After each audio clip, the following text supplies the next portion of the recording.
What up, guys? It's Grant Comics here, and today we are going to review Web of Spider-Man number 2. Boom, right there from 1985. This is a very cool cover. It has Spider-Man and maybe four Vulture characters, and I'm gonna explain why there's four Vulture characters without spoiling it a lot.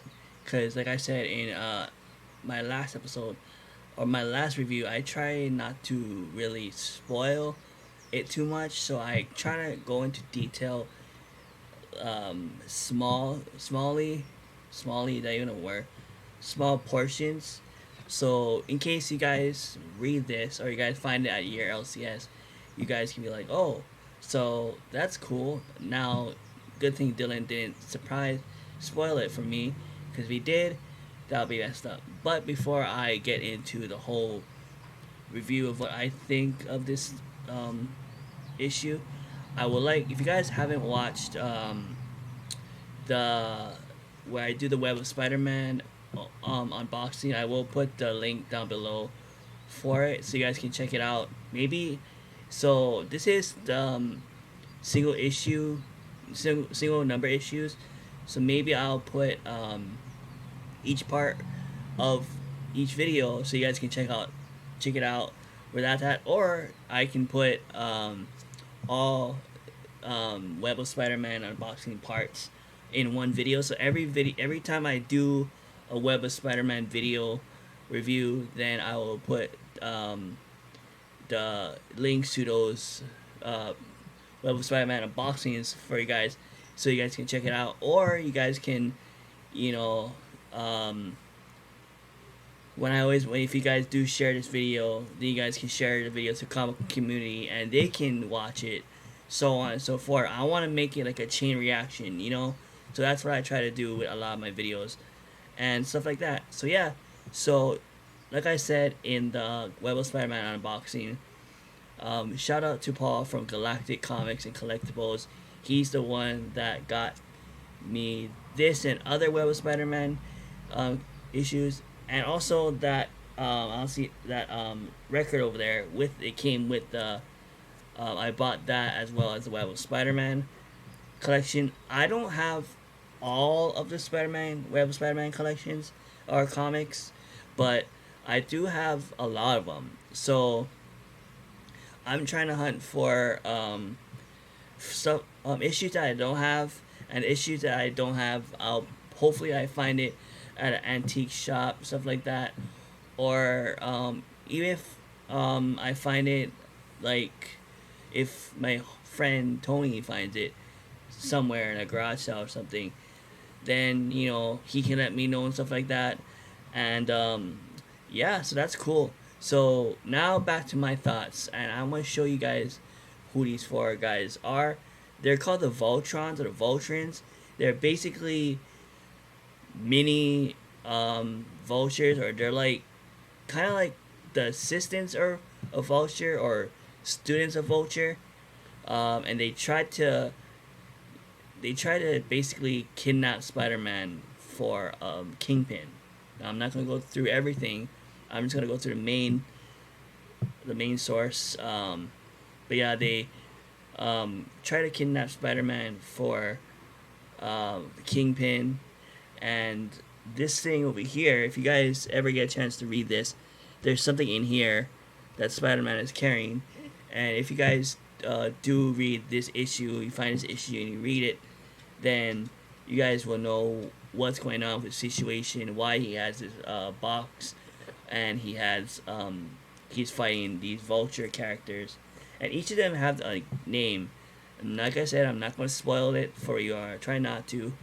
I think I spoiled it with the Kingpin thing, but yeah. So now it's time for the conditions and what I think of the story in general.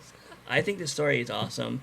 I love, obviously, I love a different character or different characters I haven't seen before, like the Voltrons. This is my first time seeing them. Every time I see a new character of any issue or any Marvel superhero, even DC, I try to go on Key Collector to see where they're first appearance is and stuff like that. So I'm like, okay, this is the first appearance of this character. So now I gotta try to find the first appearance of the Voltrons, if they even have a first appearance. If not, then this will be their first appearance. Because a lot of characters of that I've seen or read, they only have like, some of them don't even have a first appearance, and the issue that they're in is their first appearance, and you know it's not really a big deal. So if these characters, these 4 characters, have a first appearance, then I want to really look for it, and I want to get it. But I just think it's an awesome issue. It's not, to me, it's not the most exciting issue, like when I read New Mutants 18, but this is a pretty cool issue. It's a good start. Hopefully, hopefully I run into a Web of Spider-Man issue where it's like really cool and it's like a wow factor. But this is okay, but it's not very like exciting to me. But the cover is cool. It's very like basic. We got Spider-Man swinging with a mystery box. Like I told you, you have to read it to be able to figure out what it is. And we got the Voltrons right here. We got one over here. We got one over here. We got one over here. And they kind of do look like the Vulture. Like they dress like him. One over there. Yeah, so there's like 4 guys that dress like birds. And just Spider-Man cruising and swinging. So, yeah. So condition-wise, it's very... Actually, there's a crisp, I don't know, over there. I don't know if it's just me. I did that, but there's like a line over there. So I don't know if that I did that or it came like that. But either way, it's very cool. It's very clean. I want to say it's there. I'll make a better. I don't know if you can see that line right there, but the backside is pretty good. I don't know what this is. Maybe it's part of the issue. I had that smudge right there. But other than that, everything seems clean and very like very cool. I do, like I said, I think in my older comic book reviews, I always mention I love the smell of old school comics because I just like that smell, stuff like that. And maybe one day I think I either did a video or I have not did a video. I don't know yet. I don't know if I did a video of the difference between my thoughts on vintage comics and modern comics. If I did, then I won't do another video. But if I haven't, then maybe one day I'll do a video of my thoughts on modern comics versus older comics, or why I prefer older comics, newer comics. But like I always say in my videos, I love any era of comics, regardless if it's like older comics and or newer comics. I just love comics in general. And a lot of people, or at least 1 or 2 people, comment in one of my videos one time. They said, how come you only collect older, or why do you only review or collect older comics? A lot of these stuff are modern right here. They're mostly all modern. So like I said, I do a lot of different eras. I just appreciate older comics more. To me, maybe when the modern comics now, in 10 years, 10 to 20 years, when they become vintage, then maybe I'll be like, oh, I remember this comic when, I was in my 20s. When I'm 40 and I see these comics over here, these modern comics, I'll be like, oh yeah, I remember getting that. I was 20, 23 or 20, whatever. I was in my 20s, I was in my 30s, or whatever it may be. So these comics right here, especially that Spider-Man one, right over there next to the Captain America comic, right where my finger is, that's like, that came out in like 2 years ago, 2020. So like I said, there is going to be a point in my life and other comic collectors' lives who get these modern, newer comics where they're going to say, oh yeah, I remember when I got this comic. This was 10 years ago. This was 20 years ago. Stuff like that.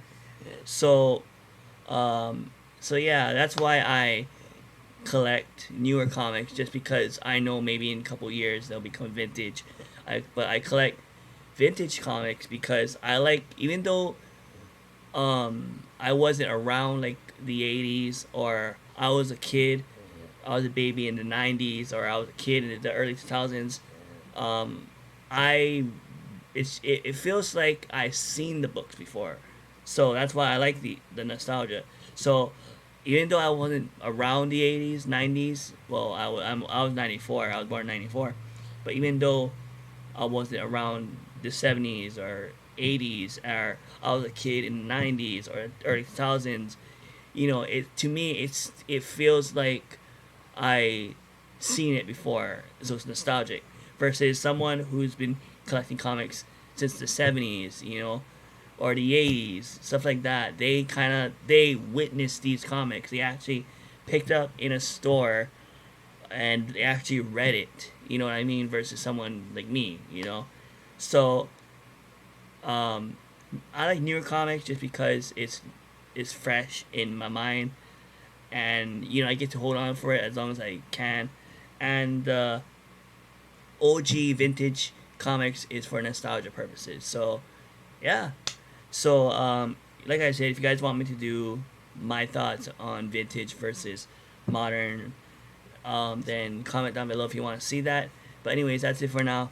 Give this video a thumbs up and subscribe. All right.